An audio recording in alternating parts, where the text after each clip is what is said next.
Bismillahirrahmanirrahim. Assalamualaikum warahmatullahi wabarakatuh. Waalaikumsalam warahmatullahi wabarakatuh. Alhamdulillah, untuk sore hari ini kita bisa melanjutkan kajian iftar. Di sini Ustaz ingin menyampaikan perkataan Ibnu Daqiq Al-Id, yaitu termuat dalam kitab Al-Ahkam. Dalam kitab Al-Ahkam tersebut Ibnu Daqiq Al-Id mengatakan fa innahu lama kana talabul ilmi wajiban ikhtartu an akuna minat talabatihi fa in lam amud aliman fa sawfa an amuta taliban. Beliau mengatakan fa innahu lama kana talabul ilmi wajiban, sesungguhnya belajar ilmu itu adalah wajib. Ikhtartu an akuna min talabatihi, maka aku memilih untuk terus mempelajarinya, untuk belajar ilmu.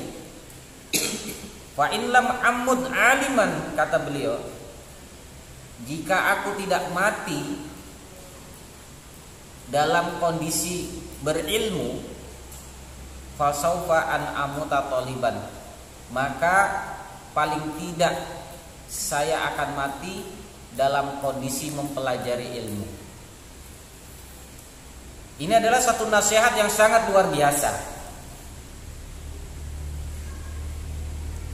Berangkat dari kewajiban thalabul ilmi, berangkat dari wajibnya hukum belajar ilmu, beliau mewasiatkan kepada diri beliau sendiri dan umumnya kepada kita seluruh kaum muslimin, hendaknya kita memilih jalan ilmu. Hendaknya kita terus belajar ilmu. Kenapa wajib hukumnya? Sehingga ada sebuah hadis yang menyatakan thalabul ilmi fardhatun ala kulli muslim. Jadi ini juga tetap merupakan bahwasanya belajar ilmu itu wajib, sampai-sampai beliau itu memilih jalan ilmu. Kenapa? Setidaknya kalau kita tidak mati dalam kondisi sebagai orang yang berilmu, paling tidak kita mati dalam kondisi sedang belajar ilmu. Sementara Rasulullah Shallallahu Alaihi Wasallam banyak menjelaskan kepada kita tentang keutamaan-keutamaan yang sangat luar biasa bagi orang-orang yang senantiasa belajar ilmu. Di antaranya ini yang sangat luar biasa.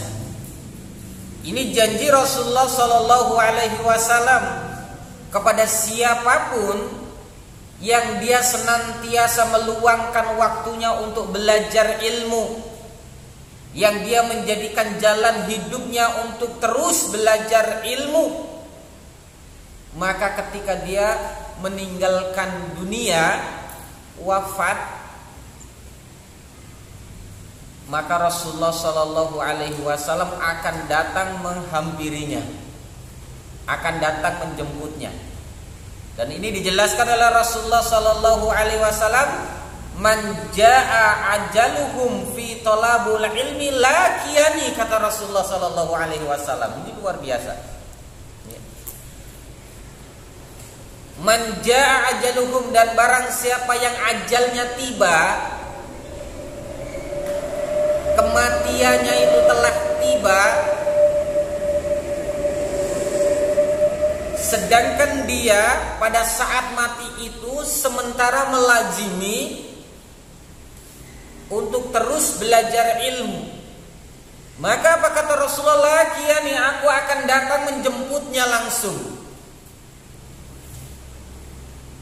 Jadi jasad orang yang senantiasa menjadikan jalan hidupnya untuk belajar dan terus belajar, ketika meninggal disambut oleh Rasulullah Shallallahu Alaihi Wasallam.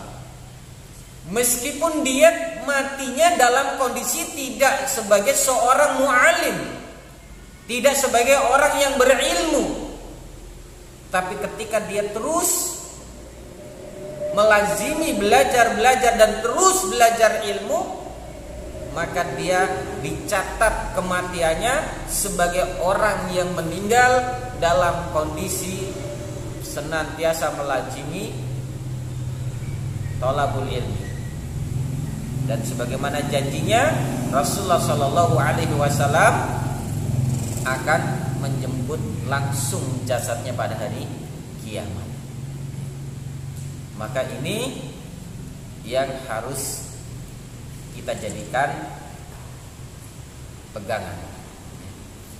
Jadi apa yang disampaikan oleh Ibnu Daqiq tersebut jadikan motivasi buat kita untuk apa? Senantiasa melazimi daripada kegiatan amaliyah thalabul ilmi. Jadi antum harus semangat. Kenapa? Janji Allah Subhanahu wa taala yang disampaikan oleh Rasulullah Shallallahu Alaihi Wasallam itu akan kita dapatkan. Insya Allah sebagaimana yang disampaikan oleh Rasulullah Shallallahu Alaihi Wasallam, ketika kita meninggal nanti, jasad kita akan disambut oleh Rasulullah Shallallahu Alaihi Wasallam. Ingat, ketika yang menyambut jasad kita nanti di akhirat, ya, Rasulullah Shallallahu Alaihi Wasallam, tidak mungkin Rasulullah akan membawa kita ke dalam neraka, enggak. Ketika Rasulullah Shallallahu Alaihi Wasallam yang menghampiri kita, menjemput kita, sudah pasti Rasulullah Shallallahu Alaihi Wasallam akan membawa kita ke jannah. Ini luar biasa keutamaan bagi orang-orang yang senantiasa belajar ilmu. Ini baru orang yang belajar ilmu. Bagaimana ketika dia nanti setelah belajar betul-betul dia menjadi seorang alim. Ketika dia telah belajar, dia betul-betul menjadi orang yang berilmu, kemudian dia menyampaikan ilmunya. Tentunya keutamaan yang akan Allah Subhanahu wa taala berikan kepadanya lebih besar daripada itu. Maka niatkan kepada diri kita masing-masing untuk apa? Melazimi majelis ilmu.